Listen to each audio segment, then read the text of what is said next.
Hey everyone, and welcome back to the channel. Let's talk about something that's all over the news, our social media feeds, and maybe even our dinner table conversations. Climate change. Is it real? Is it exaggerated? Is it just fake news? Today, we're cutting through the noise, debunking the myths, and looking at the cold, hard facts, including the latest insights from organizations like the United Nations. So, let's start with the big one. The climate has always changed.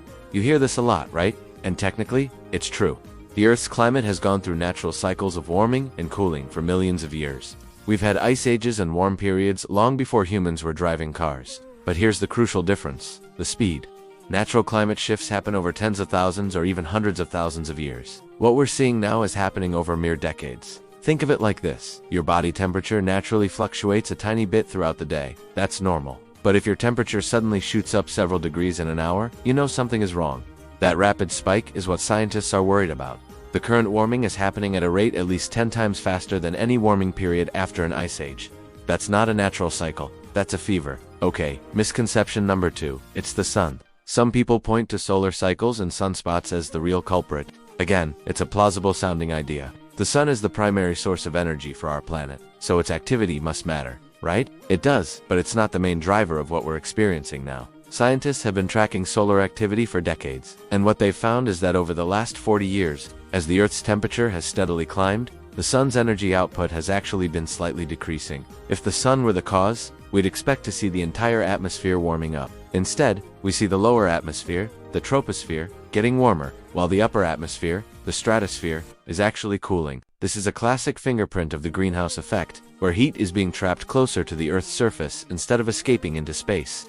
It's like putting a blanket on the planet, and that blanket is made of greenhouse gases. This brings us to the main character in this story: carbon dioxide, or CO2. Myth number 3, CO2 is plant food, so more is better. Yes, plants need CO2 for photosynthesis. That's high school biology. But this argument is a huge oversimplification. It's like saying because water is essential for life, a flood must be a great thing. Too much of a good thing can be disastrous. While some plants might initially grow faster with more CO2, this effect often diminishes over time. Furthermore, the other consequences of increased CO2 like extreme heat, drought, and unpredictable rainfall can severely damage or kill those same plants. The Amazon rainforest, often called the lungs of the planet, is already showing signs of stress, in some areas emitting more carbon than it absorbs due to deforestation and climate stress. We're essentially force-feeding the plants while setting their house on fire. So, where's all this CO2 coming from? The overwhelming scientific consensus points to human activity. Since the Industrial Revolution, we've been burning fossil fuels, coal, oil,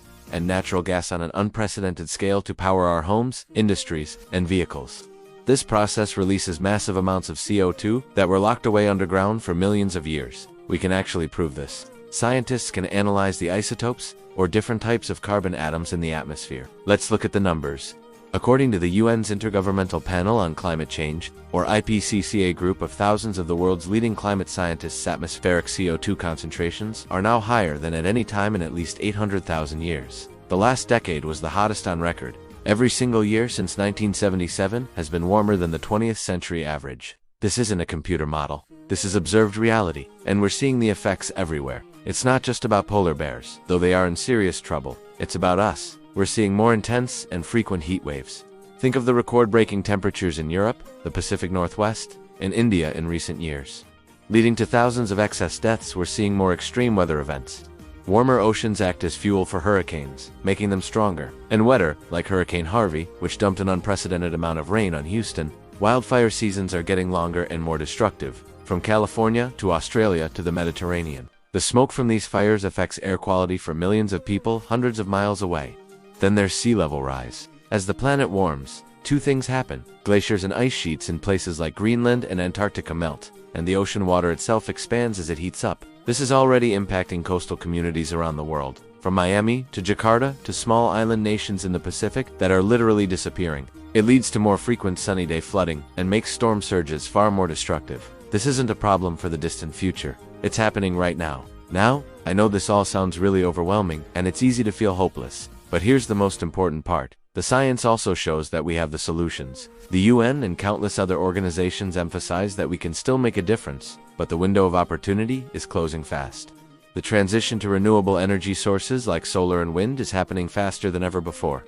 They are now the cheapest forms of new energy in most parts of the world. Innovations in battery storage, electric vehicles, and energy efficiency are accelerating. We're also seeing a global movement in sustainable agriculture and reforestation, which can help draw carbon back out of the atmosphere. So, what can we, as individuals, do? It starts with staying informed and talking about it. Share this video, talk to your friends and family. When we understand the problem, we can demand action from our leaders and the corporations that have the biggest impact. We can also make conscious choices in our own lives. Maybe that means reducing energy consumption at home, eating less meat, or choosing to walk, bike, or use public transport when possible. Every little bit truly does add up to a collective roar for change. The facts are clear. Climate change is not a political opinion. It's a physical reality confirmed by overwhelming scientific evidence. It's not a distant problem for future generations. It's happening now, and it affects all of us. But humanity is creative, resilient, and innovative. When we decide to solve a problem, we can achieve incredible things. Let's choose to be the generation that tackles this challenge head-on.